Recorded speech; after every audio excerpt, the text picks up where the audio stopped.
Hello everybody and welcome back to INSANEBRIT Gaming. I'm the INSANEBRIT and this is this week's News Friday where I talk about all the week's gaming news, gaming topics. If you want your channel shouted out, please email me at the headline as shoutout, and you must have PayPal though, guys. Links are in the description below to follow me on social media as well. I have quite a few stories here for you today. We're going to start straight off at Metal Gear Survive.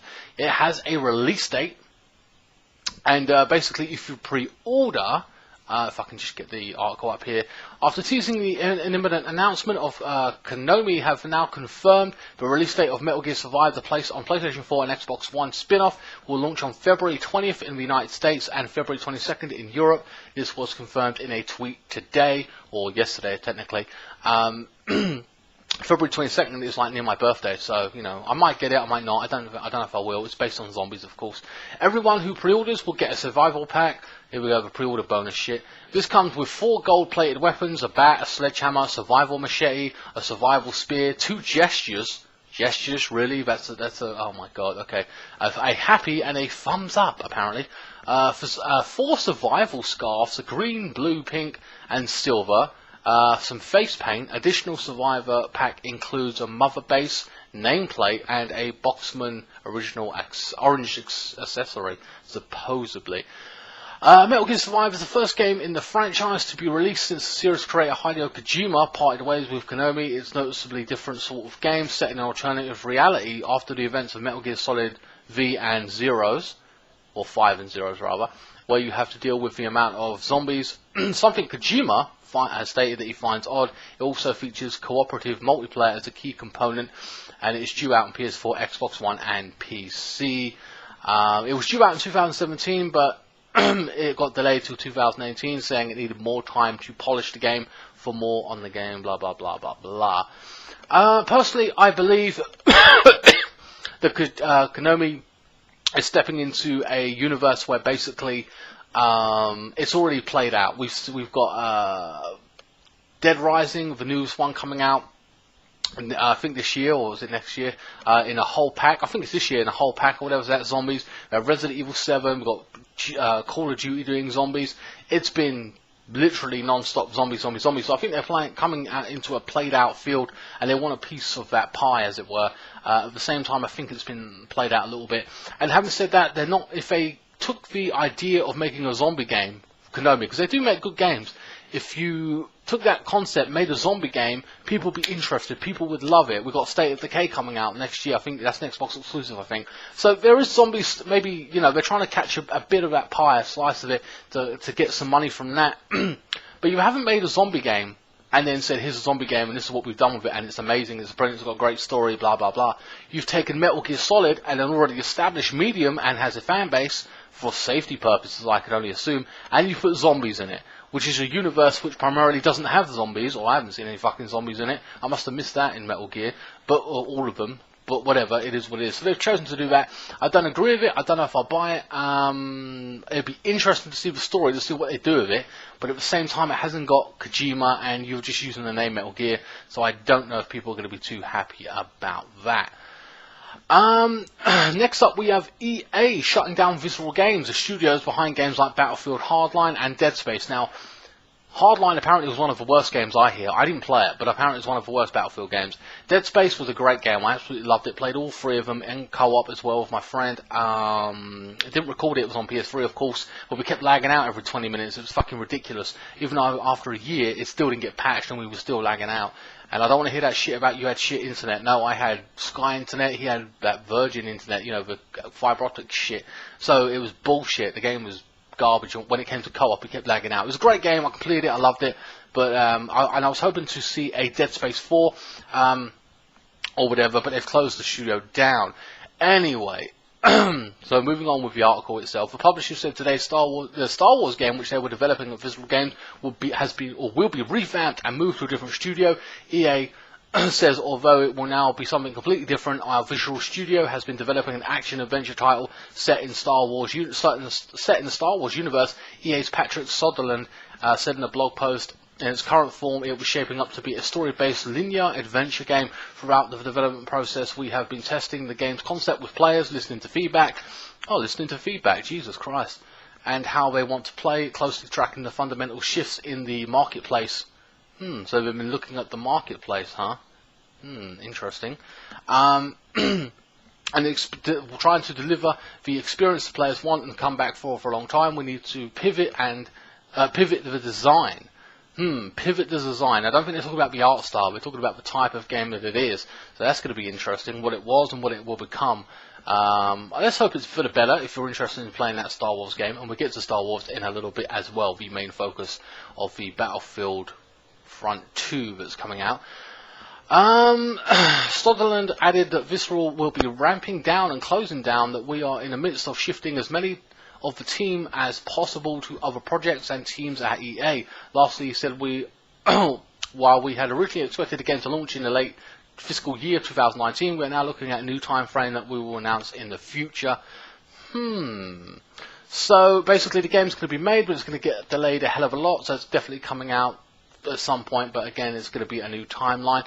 The good news is that those employees are being put into other teams, which is going to bring them together, and hopefully when you do that, new creative ideas come together and the creative juices flow, and maybe we get better games and new ideas and new IPs and God knows what. So hopefully that's what happens. I was hoping for a Dead Space 4 on the PS4. That would ship me up, but I would have no choice but to play it. My heart and soul would say I have to buy it day one, and we're going to play this motherfucker. So I don't know. I don't think there's going to be a Dead Space 4, unfortunately. But I would like to see a new team take it on. But I don't know. It's a great franchise. Maybe they're just closing it off, and that's the end of it. But I don't mind seeing a PS4 version of Dead Space on the PS4. That would be interesting to me. So at least... But again, the future's bright anyway, because they're going to those new teams and hopefully working on new projects and stuff to added their creativity on those games as well. Star Wars Battlefront. Apparently the story, there was a lot to talk about here, but the story is only going to last 5 to 7 hours. The first one, of course, was mostly multiplayer based. I didn't personally pick it up because of that. And now after paying, the idea of paying 50, 60 quid for a 5 to 7 hour game and a story, really, that's poor. I would like a 15 to 20, 24 hour game on average with a story base, but it isn't going to happen that way. Earlier this week I got to play through a portion of Star Wars, blah blah blah blah. Single player campaign, 5 to 7 hours, blah blah blah. Sorry, I'm just reading some of this, just trying to give you, skipping a large part of it. Nope. And there's a season pass. Really? Is that what we, oh my god. So obviously it's mostly multiplayer based. And you know, they're going to want you to buy a season pass and the rest of it. I don't think it's going to be worth 50, 60 quid unless you're really into the online aspect. As for the story, I don't know. The story might be good, but only 5 to 7 hours doesn't sit well with me. It really doesn't. That's kind of poor. It feels like it's been tacked on. Some games get tacked on multiplayer, like, dare I say, Uncharted or Max Payne. They had multiplayer tacked on. I don't fucking go to play those games for multiplayer. I play them for the story, you know, and then I go to my Call of Duties and Battlefields. I think if you focus on one aspect of a game, depending on the budget, actually, it depends. Battlefield and Call of Duty do it really well, where they've got a decent story and a decent online multiplayer. Which one you prefer is up to you, of course, but they do it really well. Anyone else, and it seems to be really poor. There seems to be a standard dip or a different type of game, and I don't really like it, or not that fun to me. Not I would take seriously or stick to long term. I find it's just Call of Duty or Battlefield for me, for my long term experience, as it were. Yeah, sticking with Battlefield though, and the loot crates in general. And this was a conversation I had with somebody. A friend of mine asked me, what do you think about the loot crate situation? Will you boycott games because of the added loot crates in all the games we're getting now? Or what would you do? What's your thoughts and opinions on this? And this is the big thing that they're doing. This is like mobile games to a point, well, they're trying various tactics, right? And I'll give you an example. Call of Duty have been doing tactics where they've been giving you a decent gun, or a particular gun, whatever it may be, and they were putting players into rooms with shit players, or noobs. So basically you were going in there with a shittier gun, really, and you were slaughtering them because you were that good. And you thought, wow, this gun is amazing, I can do X, Y, and Z with this. And then it would encourage you to buy new guns and stuff like that and test them out. These were all marketing things that they say they never used, they're not using currently in real life, but they've tested them So the marketing is always looking to expand and manipulate, and it happens to all of us to a point. And you can say that I can even say that I'm not affected by it, but I probably am at some point. But I don't. But anyway, I'll get into how to deal with that situation right now. So what do? Do you boycott games because they got loot crates? One of the things. Oh, sorry. No. Before we get to that, they've been saying that it's basically pay to win on Battlefield. So basically, you pay for a gun you keep paying, and then you get a decent gun, and then you go to murder people, even though they're better ranked than you, blah blah blah. EA today have addressed that issue, and they're saying that all your guns and that you unlock have to be done via ranking up, so all tied to your rank. If you're rank 20, you get this. You're rank 25, you get this, etc., etc. And that's a smart way to go. And people don't feel like pay to win then. If that's aesthetics or whatever, like paint and a helmet or whatever it may be, I don't know. But at the same time, if it's not guns, then that's fine, because then you've got to earn that gun slowly but surely up in the ranks. You know what I mean? So I think that's a good way of dealing with it. Having said that, dealing with the bigger issue of these crates in all these games. Assassin's Creed's got it. We've got Battlefront had it, or is going to have it, and Shadow of War, the new Lord of the Rings game, has got it as well. So how do you deal with all this stuff? Well, my advice, now you can boycott the game, or you can do just exactly what I do. Essentially, I play FIFA every day, and I get they're always trying to throw some shit in my face.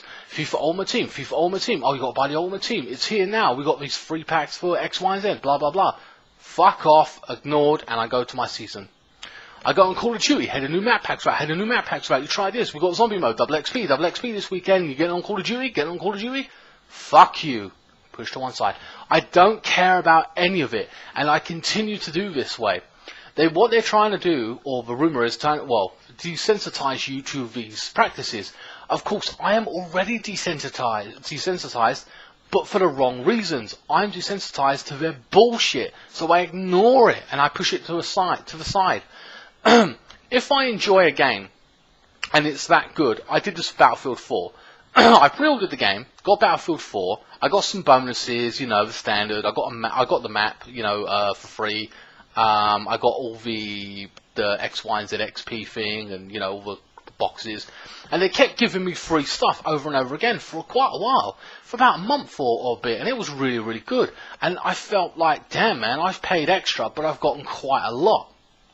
Now look, I didn't just get a lot, I played a lot, and I enjoyed the game, right? And I value for money. It was really good, and I thought, you know what? They've given me such great value for money, I want to buy the battle pack thing. So I didn't buy individual battle packs. I paid £40 and I got like all the DLC. I bought all the DLC in one hit, like after that. Because it was so good and I got value for money out of it, and they gave me so much stuff that I felt that this company deserved my money. And I wanted to support them, and I did.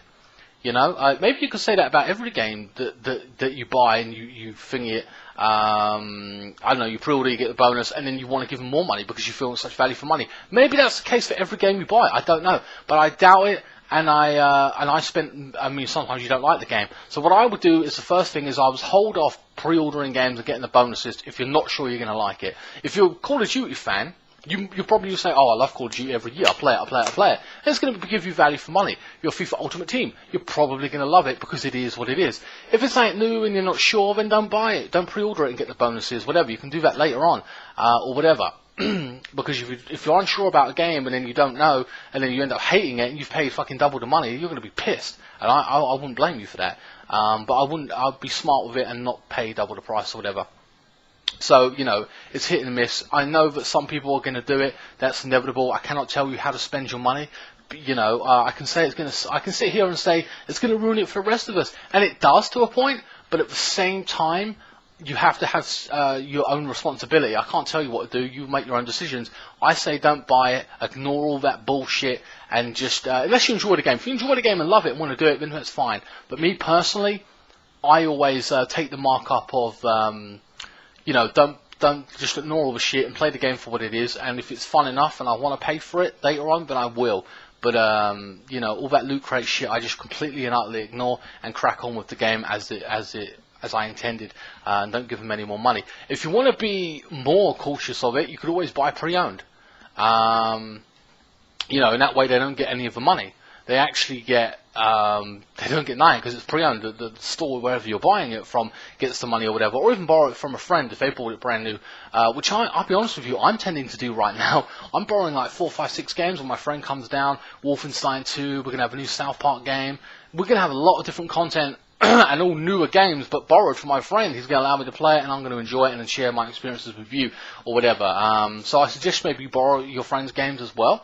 Of course, you want to play them online and stuff like that, so you'll probably end up buying it yourself. But check out the game as best you can online. Watch a Let's Play, and then make your decision based on that. But as for the loot crates and shit, then just don't ignore them. Just literally ignore them, and you don't have to put up with that shit. You don't have to give them your money. It's a tactic they're doing, you know, and they're trying to make more money. Now, I don't blame them for that, but at the same time, it is annoying. And don't buy into that bullshit about the DLC has been made and they've paid extra money and they're selling it to you later on. It doesn't work that way. All the DLC that has been sold to you right now has been made in the original game's current budget. So if I have £500 million to make a game, I've made the game and I've made the DLC as well. And then I'm selling that to you in bits because that's the practice. So it's not like it's, you know, they're investing more money. They're not. They've already done it with their budget, and they're just trying to get more money out of you. And they've essentially taken something that could have been in the game or should have been in the game and just taken it away and giving it to you in slices. And you have to pay for it. I mean, again, that's the practice, just so you know. If you want to support a particular gaming company, then I'm not going to sit here and bitch about it. It is what it is. I can't, like I said, I can't tell you what to do.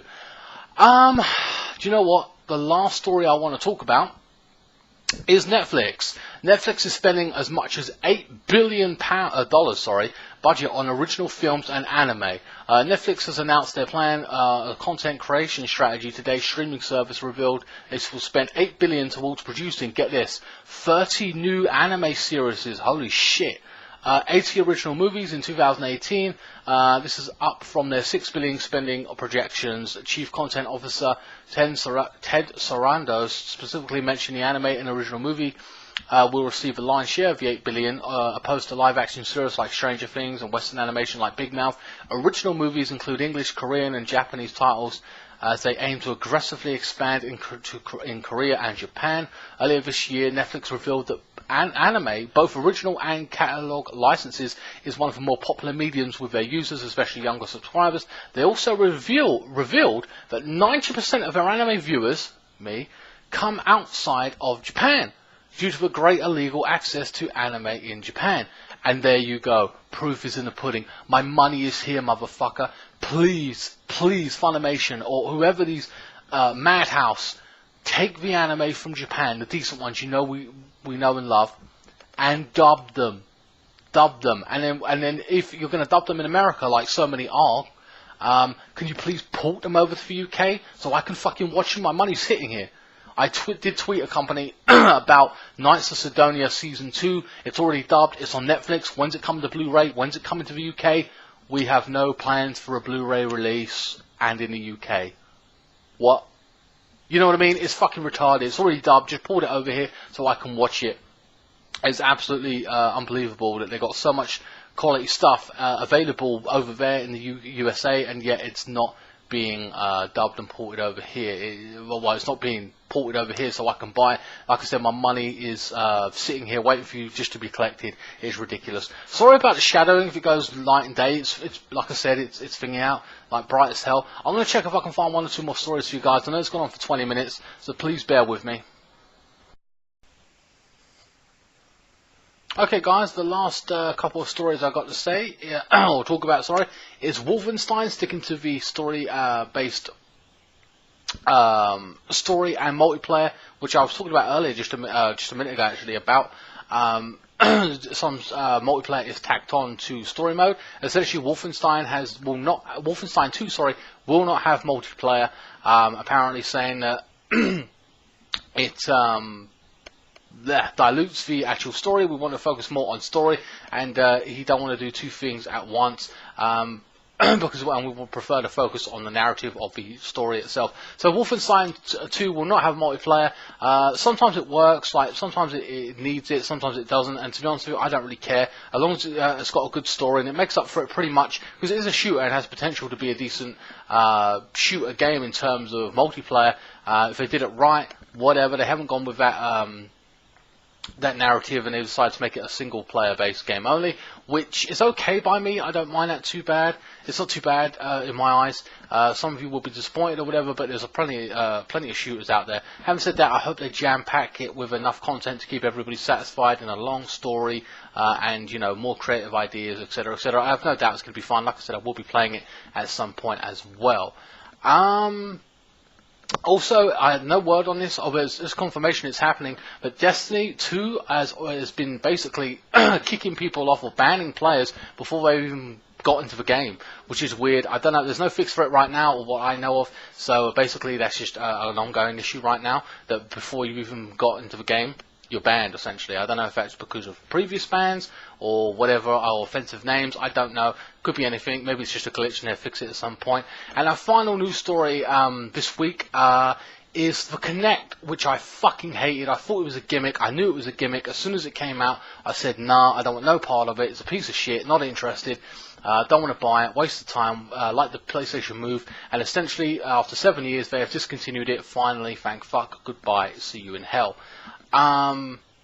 As for the PlayStation Move, I did buy one. I thought it was a piece of shit. Didn't really work well. Horrible. I think it's only gotten a life extension because you need it for PlayStation VR, I believe, where you're shooting or running or doing whatever. I don't know. I think that's why it's still in play, if anything, or the only reason I would ever buy one. Having said that, I wouldn't really pick up a VR headset, not at this point, and I don't really want to pay £350 for one, just to, you know, run around, and not really interested in that at this particular point. Anyway, guys, hope you enjoyed this week's News Friday. Please like, share, comment, and subscribe. Follow me on Facebook, Instagram, Twitter. If you want to donate to my channel, you can. Sorry about the lighting in here. It's been really shit. It's been going up and down. I don't know if you can see me. I'll use something on the YouTube to make it a bit brighter on here, but other than that, I hope it works well. Anyway, guys, follow me on Instagram, Facebook, Twitter, links on the description. If you want to donate to my channel to help support me, there will be a food review out after Saturday. Sorry, on Saturday there will be a food review out. I'll upload a picture via Instagram. GTA continues as well, and I hope you're all caught up with this week's News Friday, and I will see you next time. Thank you so much for watching.